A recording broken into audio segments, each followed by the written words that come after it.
चलिए start. Good morning all of you. सबसे पहले 15 अगस्त की आप सबको ढेर सारी बधाई, शुभकामनाएं। साथ में मुझे भी शुभकामनाएं और सारे देशवासियों को ढेर सारी शुभकामनाएं।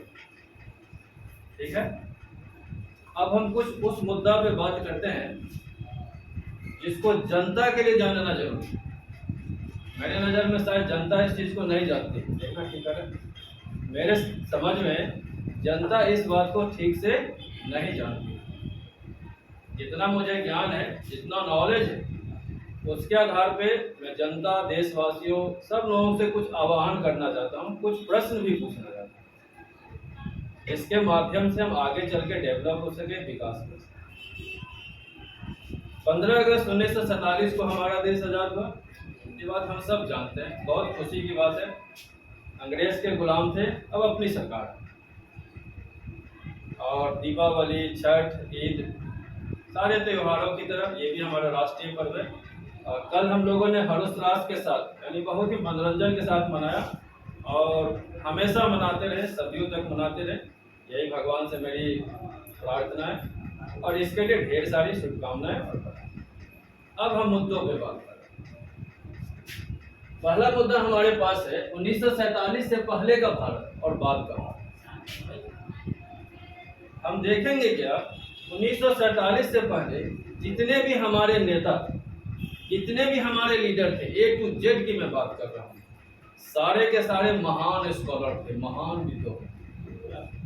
अब किसी को भी ले लें, जवाहरलाल नेहरू को ले लें, महात्मा गांधी को ले लें, गोपाल कृष्ण गोखले को ले लें, वल्लभ भाई पटेल को ले लें, किसी को भी ले लें, बाल गंगाधर तिलक को ले लें, सारे के सारे महान स्कॉलर, महान नेता। 1947 से पहले जितना भी लीडर था हमारे देश में, उनके ऊपर एक भी लांछन नहीं, एक भी घोटाला नहीं है, कुछ भी नहीं है।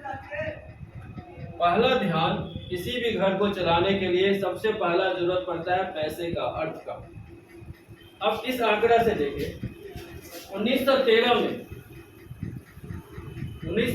में $1 बराबर 90 पैसा था, यानी हम डॉलर से ऊपर थे। मैं 1913 की बात कर रहा हूँ। इस टाइम अंग्रेज भारत में शासन कर रहा था, रुपया डॉलर से ऊपर था, यानी $1 बराबर हमारा 90 पैसा से ही काम चल जाता है। 1947 में $1 बराबर 4 रुपया 16 पैसा, मान के चलते हैं 4 रुपया 17 पैसा, 50 पैसा भी मान के चलते हैं 1 मिनट के लिए। 1947 में 4.5 रुपये से भी कम था डॉलर के मुकाबले पैसा, और आज कितना है 2022 में 79.86, यानी तकरीबन 80 रुपया। जानते हैं ऐसा क्यों हुआ? ये बात सही है, 1947 में भारत बहुत ही करीब था, बात स्पष्ट है। बहुत सारे हम लोगों ने उनसे कर्जा भी लिया, विदेशी बैंकों से कर्जा लिया, IMF से कर्जा लिया, क्योंकि हमारे घर में कुछ था नहीं तो बिना कर्जा का हम डेवलप नहीं कर सकते। डॉलर का रेट आगे आगे खिसकता गया। लेकिन अब यहाँ सोचने वाली बात एक है, हमारे पास होता है नीति आयोग। अब देखिए कहाँ पे गलतियां हुई जिसे हम समझ नहीं पा रहे। हमारे पास होता है नीति आयोग, उनका काम होता है देश में विकास करने के लिए नीतियां बनाना। बड़ी स्पष्ट सी बात है, जनता का जितना टैक्स कलेक्शन होता है ये सारा का सारा जाता है सरकार के खजाने में। GST से पहले हम लोग 61 प्रकार के टैक्स भरा करते थे। वही टैक्स प्रणाली है जो 1858 में अंग्रेज सरकार ने हिंदुस्तान पर लगाया। आज भी हम उसी टैक्स प्रणाली पे काम कर रहे हैं। GST तो उसमें और भी जो है आग में घी देने का काम किया है। अब यहाँ सोचिए इतना सारा पैसा का कलेक्शन हो रहा है, कलेक्शन होके जाती है सरकार के पास, सरकार के पास से कोई योजना आती है तो जो सांख्यिकी विभाग है वो पैसे को फाइनेंस करता है। हम लोग देखते हैं ना, आज पुल बना 1 महीने के बाद फंस, रोड बना 2 महीने के बाद फंस। जानते हैं ऐसा क्यों होता है? योजना आयोग से जब पैसा आती है तो ठेकेदार के द्वारा काम होता है। ठेकेदार पार्टी फंड में पैसा देते हैं, बड़े बड़े ऑफिसरों को पैसा देते हैं, तो उनको तो सारा पैसा सही से मिलता नहीं, तो काम कहाँ से सही से होगा? कभी हमें सोचना चाहिए हम लोगों को, जिस पार्टी में जिसके पार्टी के लीडर कोई काम धंधा नहीं करते हैं, कोई बिजनेस व्यापार नहीं है पार्टी के नाम पे उनका, अरबों अरबों रुपया कहाँ से आता है? ये सारे के सारे पैसे आते हैं सरकार के ट्रेजरी से घूम के, योजना आयोग से घूम करके उनके खाते में जाते हैं। आप हमको पैसा दीजिए, हम आपको टेंडर देते हैं, हम आपको ये देते हैं। मैं किसी एक पार्टी की बात नहीं कर रहा हूँ। जिस पार्टी ने भी 1947 से लेकर 2022 तक इस देश में शासन किया है, कोई भी पार्टी इस बात को जवाब दे सकता है तो 4.5 रुपया से कैसे 80 रुपया में पहुंच गए? आपको यकीन नहीं होगा, आप गूगल में सर्च करें, आप देखेंगे क्या इतना घोटाला हुआ है जो आप काउंट ही नहीं कर सकते। मानते हैं 1947 से पहले अंग्रेज शासन क्या करते थे, लेकिन 1947 के बाद जो कुछ भी घोटाला हुआ है, स्कैम हुआ है, किसने किया है? हम भारतीयों ने किया है। अब बड़े बड़े राष्ट्रवाद की बात करते हैं। ये यहाँ चोरी करने वाला कौन? एक भारतीय। बैंक से पैसा लेके भागने वाला कौन? एक भारतीय। ये सब भारत के लोगों ने 1947 के बाद राज किया है और देश का सत्यानाश किया। जानते हैं क्यों? इसके पीछे सिर्फ एक कारण है, हमारी जनता अशिक्षित। हमारी जनता को ज्ञान नहीं है कि किस तरह से सरकार रेगुलेट होती है, किस तरह से सरकार सिरिंज लगा लगा के हमारा खून निकाल रहा है। अब तो हालत औरंगजेब वाली आ चुकी है। अब तो दाल रोटी पर टैक्स भरिए। एक आदमी का शुक्र मनाओ ऐसे कंडीशन में बाबा साहब भीमराव अंबेडकर का, जिन्होंने संविधान इस तरह से लिखा जो लाख प्रयास के बावजूद भारत को पूरी तरह से नष्ट नहीं किया सकता। इस कलाकारी से उन्होंने संविधान लिखा नहीं, देखो आज तक ये सब खत्म कर देता हम लोग। रिजल्ट सामने है। 1947 से पहले जितने भी महापुरुष हुआ करते थे, इन्हीं के जेब में पैसा नहीं होता था। पैदल चला करते थे, घुमा करते थे, लोगों को जागरूक करते थे, मिलते थे लोगों से और बताते थे अंग्रेज हमारे लिए कितना खतरनाक है। उनके जुल्म की दास्तां आप सुनेंगे तो आपकी आंखों से आंसू आ जाएगा, आंखों से आंसू आ जाएगा। अंग्रेज जितना जुल्म किए हैं, हमारे करोड़ों लोग तो सिर्फ जिनका इतिहास में नाम भी नहीं है, फांसी पे चढ़ गए, गोली मार दिए गए, बहुत सारी यातनाओं का सामना किया। कभी हम उनको याद करते हैं? 1947 के दिन, 26 जनवरी के दिन उनको याद करने का टाइम, ब्रेक डांस करने का, गाना गाने का टाइम नहीं। उन महापुरुषों को याद करें, उन्हें श्रद्धांजलि दे, जिनके वजह से आज हम हैं। और अब जो नेता आए हैं, इनके वजह से शायद हम कल ना हो। देश का तिरंगा 3 रंग का है, हमें तीनों रंग का मान मर्यादा रखना है, सिर्फ एक के पीछे नहीं भागना है। हमारा कंट्री सेकुलर है, सारे धर्म जाति सब लोग रहते हैं यहाँ पे। भारत माता कौन? ऐसा नारा लगाते हैं ना, भारत माता की जय। कौन भारत माता? भारत माता यहाँ के देश, इस देश में रहने वाली जनता, इस देश में रहने वाले अलग अलग धर्मों के लोग, अलग अलग जाति संप्रदाय के लोग, इस देश की नदियां, इस देश की कुआं, इस देश का जल, पेड़ पौधा, संपदा, A to Z, यही भारत माता है। हम नारा तो बहुत जोर से लगाते हैं भारत माता की जय, कभी सोचते हैं भारत माता है कौन? आप लोग इस चीज को समझो, अगर देश में कोई भी जाति संप्रदाय, अगर उसको कुछ हानि हुआ तो अल्टीमेटली सबको हानि होने वाला है। हम सब व्यक्ति एक ही नाव में हैं, पार लगेगा साथ लगेगा, डूबेंगे तो साथ डूब जाएगा। इस बात को हमारे देश की जनता को सोचना चाहिए, इस बात को हमारे देश के नेता को सोचना चाहिए। आज के डेट में एक बड़ा ऑफिसर बनने के लिए तो बहुत दूर की बात होगी, किरानी बनने के लिए, चपरासी बनने के लिए एजुकेशन ढूंढते हैं। आप शिक्षित होना चाहिए, आपको लिखा पढ़ना आना चाहिए। कोई मुझे बताए इन नेता के पीछे एजुकेशन क्यों नहीं भाई? इन्हीं को देश चलाना है, फैसला इन्हीं को लेना है। अगर इनके पास नॉलेज नहीं है, ज्ञान नहीं है, तो फैसला लेंगे कैसे? पूरा सर्टिफिकेट चेक कर लें, 80% लोग BA पास नहीं है। इनका चुनाव कौन करता है? हम जैसा जनता, जो कि महामूर्ख है। मैं इसलिए उनको बेवकूफ बोल रहा हूँ क्योंकि हम वोट देने वक्त सब कुछ भूल जाते हैं सिवाय धर्म और जात को। मुझे पता है कोई नेता कितना भी किसी धर्म का हो, कितने जाति वाले का फायदा पहुंचा है, किसके घर पे गया रोटी देने के लिए।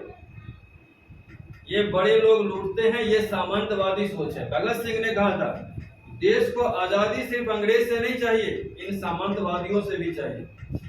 ये जो सामंतवादी लोग हैं, जो आज भी हैं, भले ही सामंतवादी व्यवस्था 1951 में खत्म हो गई, नेहरू जी ने हमारे यहाँ जमींदारी प्रथा खत्म किया, लेकिन सोच आज भी फलित हो रहा है। अगर नहीं होता तो आप देखिए, अगर हम बैंक की बात करते हैं तो बैंक में 90% जनता का धन जाता है। कुछ ऐसी जनता जो बड़े बड़े इंडस्ट्री खोल करके बैठे हैं, वहां से धन लाते हैं, अपने सेक्टर में लगाते हैं। अगर ये पैसा वापस नहीं दिया तो क्या ये देशद्रोह नहीं है? अगर इनके पैसा हम माफ कर देते हैं तो क्या ये देशद्रोह नहीं है? अगर ये पैसा हमें वापस नहीं मिला, फिर दोबारा टैक्स लगाओगे जनता पे, दोबारा टैक्स लगाओगे जनता पे। एक आंकड़ा के हिसाब से भारत में 1700 घोटाला हो चुका है। एक आंकड़ा के हिसाब से भारत में 1700 घोटाला हो चुका है। किसने किया? यही भारतीय ने किया ना। अंग्रेज थोड़ी आगे कर रहे हैं यार, या अमेरिका वाले थोड़ी हमारे पास घोटाला कर रहे हैं। हमारी मानवता कहाँ मर जाती है उस टाइम? हमारे पूर्व राष्ट्रपति डॉक्टर जाकिर हुसैन ने हमें समझाया है, do for self and do for society. अब खुद के लिए काम करें और इसके बाद अपनी सोसाइटी के लिए काम करें। हम सब भारतवासी अगर इस बात को समझ लें, जो एक अच्छा नागरिक बनना सबसे बड़ा राष्ट्रभक्ति है। सबसे पहले आप एक अच्छा नागरिक बने। जितने बुरे काम करते हैं, जितना गलत काम करते हैं, उसको त्याग करें, अवॉइड करें। मैं आपको यकीन दिलाता हूं, ना हमें किसी पुलिस की जरूरत पड़ेगी, ना किसी थाने की, ना किसी कोर्ट की, किसी चीज की जरूरत नहीं पड़ेगी अगर जनता शिक्षित हो जाए तो। क्योंकि इसके बाद जनता सारे फैसले खुद करने लगेंगे। कोई इतना बड़ा बड़ा पार्टी पॉलिटिक्स की जरूरत हमें नहीं पड़ेगी। सबसे पहले हमें शिक्षित होना है। जानते हैं क्या? हर समस्या का एक ही जड़ है, वो है अशिक्षा। अगर आप अशिक्षित हैं, आपको मालूम नहीं है, तरह तरह की आपको यातनाएं पड़ेंगे, तरह तरह की आपके पास बातें होंगी। इसके बाद हम आते हैं अगला, नागरिक का कर्तव्य और राष्ट्र सेवा। हमारा कर्तव्य क्या है? आर्टिकल 51 में हमारा कर्तव्य बताया गया है। अब मैं आपके सवाल का जवाब देता हूँ।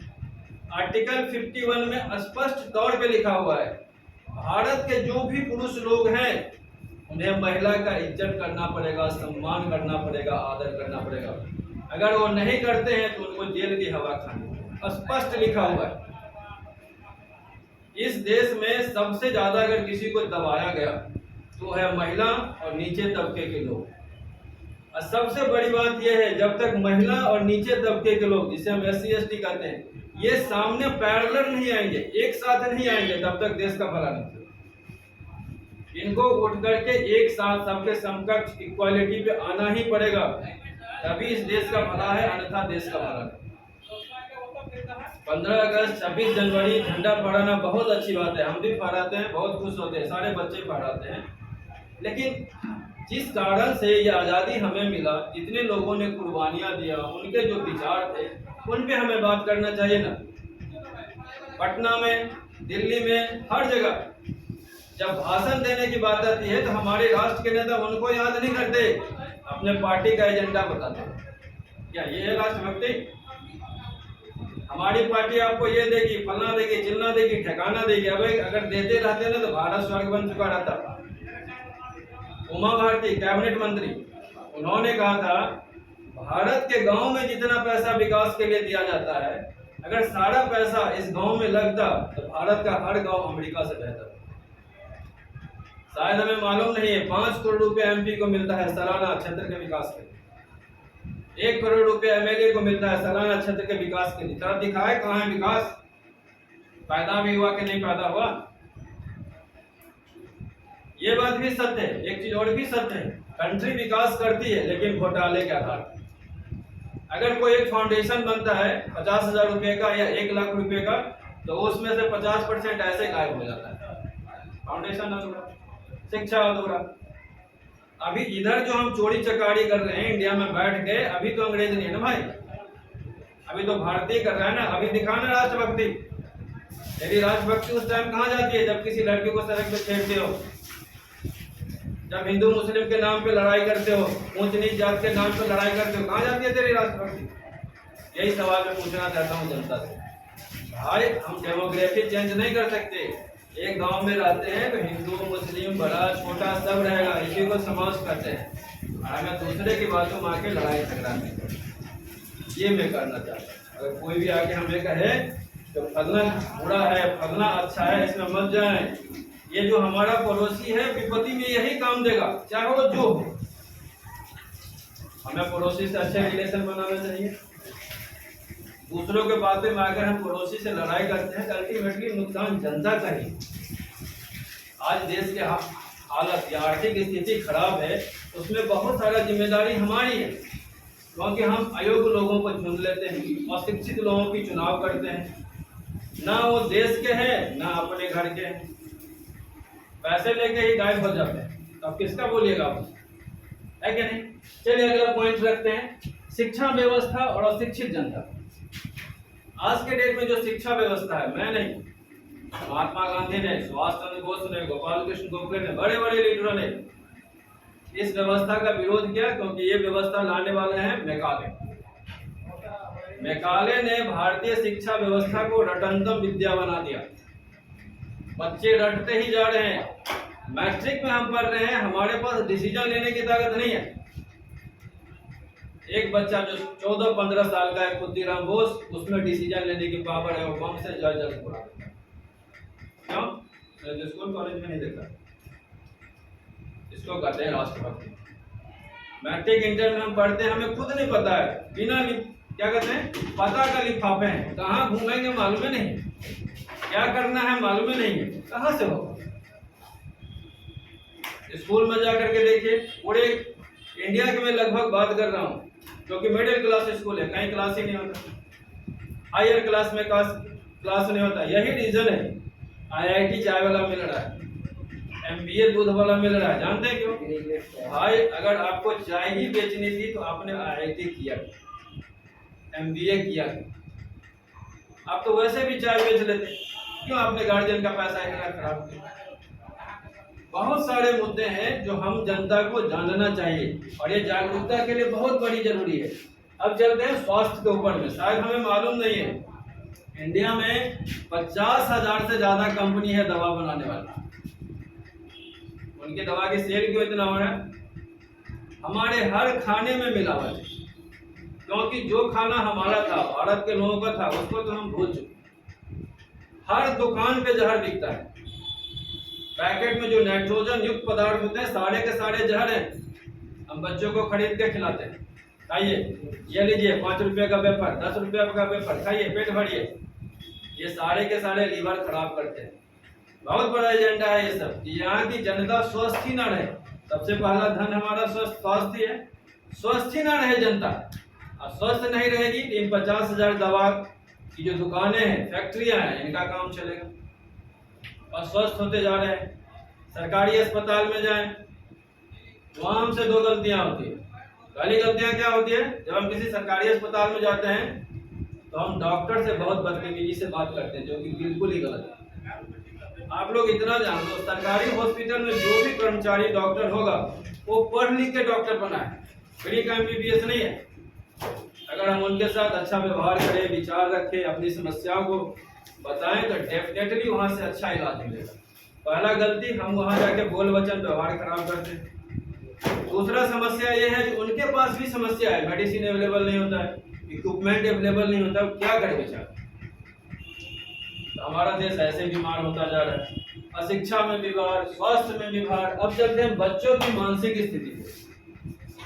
आज का बच्चा जन्म लेता है तो मोबाइल लेके ही जन्म लेता है, अंदर से सिम कार्ड एक्टिवेट करा के ही आता है। छोटे बच्चों को मोबाइल छीन लीजिए, रोने लगेगा। जानते हैं बच्चा ज्यादा मोबाइल गेम खेलेगा तो वर्चुअल दुनिया में जाएगा, काल्पनिक दुनिया में जाएगा, माँ बाप सबको भूल जाएगा, और ये आने वाले नस्ल के लिए सबसे बड़ा जहर है। क्योंकि इस देश को कौन संभालेगा? आने वाला नस्ल। परिवार को कौन संभालता है? आने वाला नस्ल संभालता है। अगर यही स्पॉइल हो गया, खराब हो गया, तो फिर इस कंट्री को संभालेगा कौन? हम बड़ी बड़ी डिजिटल इंडिया देखते हैं, फलना देखते हैं, चिलना देखते हैं, ठीक है, टेक्नोलॉजी बढ़िया चीज है, होना भी चाहिए, लेकिन ये टेक्नोलॉजी का सबसे बैड इफेक्ट जो बच्चों के ऊपर पड़ रहा है। पूरा दिन सोशल मीडिया में रहते हैं, फलना जगह रहते हैं, चिलना जगह रहते हैं, हम लोग करते क्या है? अरे टेक्नोलॉजी का इस्तेमाल करना है भाई, तो एजुकेशन में कर, पढ़ाई लिखाई में कर, दुनिया की सारी डॉक्यूमेंट्स, सारा नोट, सब कुछ अवेलेबल है इंटरनेट के ऊपर, पढ़िए तो सही। अब पूरा दिन फेसबुक, व्हाट्सएप, फलना चिलना में लगे रहते हैं, अब बच्चों का जिंदगी भी खराब करते हैं। ये डिजिटल इंडिया का साइड इफेक्ट। सबसे बड़ी महत्वपूर्ण बातें, एक चीज जान लें, पहले जमाना में जब राजा हुआ करता था, तो जैसी राजा वैसा प्रजा। आज के जमाना में जैसा प्रजा वैसा राजा। हम सिर्फ नेताओं को दोष देते हैं, ये गलत है। सबसे पहला दोष खुद के ऊपर। हम गलत हैं, हमारा चुनाव गलत है, हमारा नेता गलत है, उसके द्वारा किए गए सारे काम गलत हैं। अगर हम सुधर जाएं, सही चुनाव करें, सही नेता लेकर के आए, तो फिर ये दिन देखने को नहीं मिलेगा। हर घर में शांति होगी, हर घर अमन चैन से जिएगा, और जिस दिन हर घर अमन चैन से जिएगा, उसी दिन इस आजादी का मतलब होगा। वैसे इसका कोई खास मतलब नहीं होता। ठीक है, जय हिंद, जय भारत, भारत माता की जय।